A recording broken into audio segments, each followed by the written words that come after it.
നിത്യം ഹിതാഹാര വിഹാരസേവി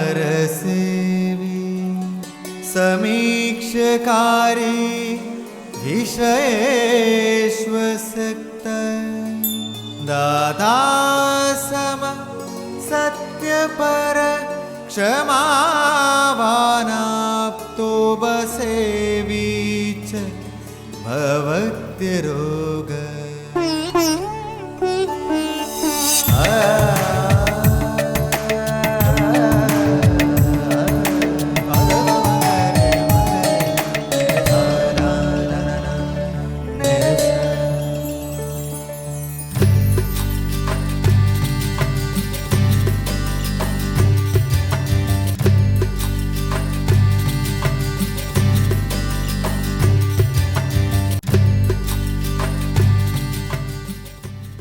ആവശ്യമില്ലാത്ത വസ്തുക്കളെ ഉന്മൂലനം ചെയ്യുക എന്നത് പ്രകൃതി നിയമമാണല്ലോ. ഇപ്രകാരം ശരീരത്തിന് ആവശ്യമില്ലാത്ത വസ്തുക്കളെ വായുവിൽ കൂടി പുറന്തള്ളുക എന്ന പ്രതിഭാസത്തെയാണ് വൈദ്യശാസ്ത്രം ഛർദി എന്ന് പറയുന്നത്.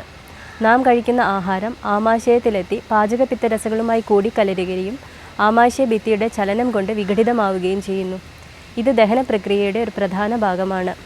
അസമയത്തും അകാലത്തും പ്രത്യേകിച്ച് കൊഴുപ്പേറിയ ഭക്ഷണം ചവച്ചരയ്ക്കാതെ കഴിക്കുമ്പോൾ ആമാശയത്തിൽ നടക്കുന്ന ഈ ദഹന പ്രക്രിയ അത്യന്തം ദുഷ്കരമാവുന്നു.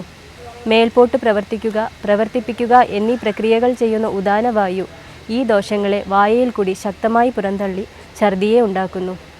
ആയുർവേദ ശാസ്ത്രരീത്യ ഛർദി 5 വിധത്തിലാണ് പറയുന്നത്. ഛർദിച്ചു പോകുന്നതിൻ്റെ നിറം, രസം, രൂപം, അളവ് എന്നിവ നോക്കി ഏതേത് ദോഷങ്ങളാണ് ഛർദിക്ക് നിദാനമായതെന്ന് മനസ്സിലാക്കാൻ സാധിക്കും.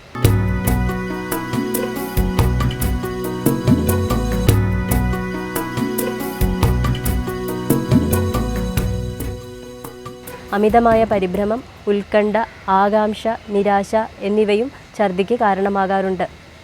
ജ്വരം, ശ്വാസം, ക്ഷയം, കാസം, കൃമി, പാണ്ടു, ഉദരരോഗം, തലവേദന, മഞ്ഞപ്പിത്തം, വിഷൂചിക എന്നിവയിൽ ഛർദി ഒരു ലക്ഷണമായി കാണാറുണ്ട്.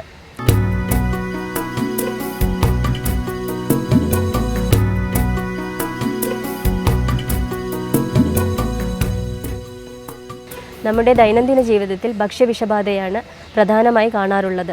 തുറസായ സ്ഥലത്ത് വെച്ച് ധാരാളം അളവിൽ ഭക്ഷണ പദാർത്ഥങ്ങൾ പാചകം ചെയ്യുന്നതുകൊണ്ടാണ് ഭക്ഷ്യവിഷബാധ ധാരാളമായി കണ്ടുവരുന്നത്. ഇത്തരം അവസരങ്ങളിൽ വില്വാദി ഗുളിക കൊടുക്കുന്നത് ഉത്തമമാണ്.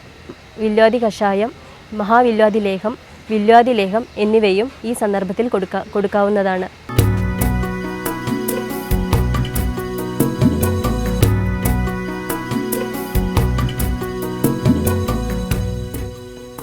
ഗർഭിണികളിൽ സാധാരണയായി ഛർദി കണ്ടുവരാറുണ്ട്. ഗർഭത്തിൻ്റെ ആദ്യത്തെ 3 മാസ കാലയളവിലാണ് ഛർദി ഉണ്ടാവാറുള്ളത്.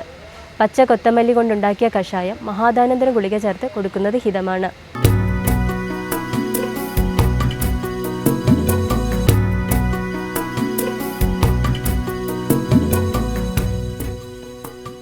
ദഹനക്കേട് കൊണ്ടുണ്ടാവുന്ന ഛർദിയാണ് സർവ്വസാധാരണമായി കണ്ടുവരാറുള്ളത്. ഉപവാസമാണ് ഇതിൽ അനുഷ്ഠിക്കേണ്ടത്. അതായത് ദഹിക്കാതെ ആമാശയത്തിൽ കിടക്കുന്ന ഭക്ഷണ പദാർത്ഥങ്ങൾക്ക് ദഹിക്കാനുള്ള സമയം ഉണ്ടാക്കി കൊടുക്കുക എന്നതാണ് ഉപവാസം കൊണ്ട് ഉദ്ദേശിക്കുന്നത്. ഇത്തരം അവസരങ്ങളിൽ ഇളനീർ വെള്ളത്തിൽ ഏലത്തിരി പൊടി ചേർത്ത് കൊടുക്കുന്നത് ഹിതമാണ്. അയമോദകം, ജീരകം, ശതകുപ്പ എന്നിവ വറുത്തുണ്ടാക്കുന്ന കഷായവും വായുഗുളിക ചേർത്ത് കൊടുക്കുന്നത് ഹിതമാണ്. ഛർദി വരാതിരിക്കാൻ ഹിതമായ അന്നപാനങ്ങളും ശുചിത്വവും നടത്തം മുതലായ ലഘു വ്യായാമവും ചെയ്യേണ്ടത് അത്യന്താപേക്ഷിതമാണ്.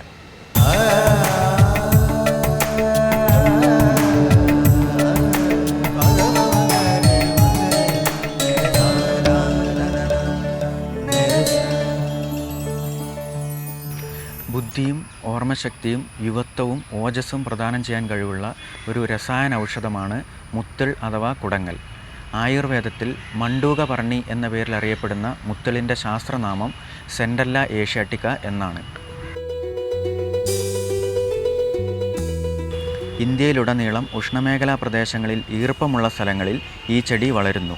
വയൽ വരമ്പുകളിലും തോടുകളുടെയും ഓടകളുടെയും തീരത്തും മുത്തൾ സുലഭമായി കണ്ടുവരുന്നു. ഇത് നിലത്ത് പറ്റിപ്പിടിച്ച് വളരുന്ന ഒരു ചെടിയാണ്. ഇതിൻ്റെ തണ്ടിലെ ഓരോ മുട്ടിൽ നിന്നും താഴേക്ക് വേരുകളും മുകളിലേക്ക് കാണ്ഡവും ഉണ്ടാകുന്നു. 2 സെൻറ്റിമീറ്റർ മുതൽ 25 സെൻറ്റിമീറ്റർ വരെ നീളമുള്ള തണ്ടുകളുള്ള ഇലകൾ വൃത്താകൃതിയിലോ വൃക്കയുടെ ആകൃതിയിലോ ആയിരിക്കും. ഇലകളുടെ അറ്റം ദന്തുരമായിരിക്കും. തവിട്ട് നിറമുള്ള ചെറിയ പൂക്കൾ കുലകളായി പത്രകക്ഷങ്ങളിൽ ഉണ്ടാകുന്നു. ഹൃദയത്തെയും തലച്ചോറിലുള്ള ഞരമ്പുകളെയും ഉത്തേജിപ്പിക്കുന്ന ഈ ഔഷധി ബുദ്ധിമാന്ദ്യം, ഭ്രാന്ത്, അപസ്മാരം, ഉറക്കക്കുറവ് എന്നിവയ്ക്കുള്ള പ്രതിവിധിയായി ഉപയോഗിക്കുന്നു. വടക്കേ ഇന്ത്യയിൽ ബ്രാഹ്മി എന്ന പേരിൽ മാനസിക അസുഖങ്ങൾക്കുള്ള പരിഹാരമായി ഉപയോഗിച്ചു വരുന്നത് ഈ ഔഷധിയാണ്. മാനസിക ഉല്ലാസക്കുറവ്, ഓർമ്മക്കുറവ് എന്നിവ ബാധിച്ച രോഗികൾക്ക് മുത്തുൾ സമൂലം തണലിൽ ഉണക്കിപ്പൊടിച്ച് പതിവായി കൊടുക്കുന്നത് അവരുടെ മാനസികാരോഗ്യവും തൽക്കാലത്തെ ഓർമ്മശക്തിയും മെച്ചപ്പെടുത്തുന്നതിന് സഹായകമാണ്. പ്രമേഹം, ചുമ, ശ്വാസം മുട്ട്, അതിസാരം, കുടൽപുണ്ണ്, പ്ലീഹാരോഗങ്ങൾ, ശബ്ദപാരുഷ്യം, കഫപിത്താധിക്യത്താലുണ്ടാകുന്ന വ്യാധികൾ എന്നീ അവസ്ഥകളിൽ മുത്തുൾ ഫലപ്രദമായി ഉപയോഗിക്കാറുണ്ട്.